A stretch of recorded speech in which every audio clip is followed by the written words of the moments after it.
এগুলো কি ছাত্ররা করছে? আমরা যাদেরকে হারিয়েছি তাদের জন্য অনেক কষ্টে আমাদের মুখটা পেটে যাচ্ছে। আমরা অনেক দুঃখ প্রকাশ করছি, বা এই দুঃখ নিবারণ করার মতো নয়। আরো কেন আমরা হারানো পায়তারায় বেঁচে আছি। যে ছাত্রদের হাতে কলম, এই ছাত্ররা কি বিজেপি পড়িয়েছে? এই ছাত্ররা কি তাদের ভবিষ্যৎ কর্মসংস্থান বিভিন্ন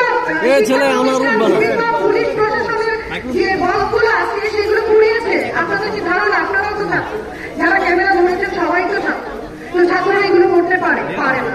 এই ছাত্রদেরকে সামনে রেখে যারা পিছনে কি বলে, পিছনে চুরি ঘোরাচ্ছে, যারা তাদেরকে বলিদান করছে, আমরা তাদেরকে প্রশ্রয় দিব না। আমরা এখানে সকল শিক্ষার্থীদের পরিবার পরিজন এবং অভিভাবকদেরকে বলবো, আপনাদের সন্তানদেরকে পর্যন্ত এনেছেন অনেক কষ্ট করে, অনেক কষ্টের পরে একটা সন্তান গ্রাজুয়েশন পর্যন্ত যায়।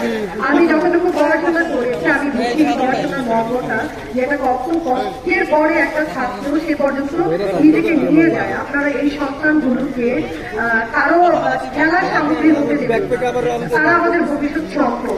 আমরা বলবো, আমাদের এই যে সরকার বিরোধী আন্দোলন বা সরকার পতনের পায়তারা চলছে, এই পায়তারাকে আপনারা প্রশ্রয় দিবেন না। আজকে কি করছে?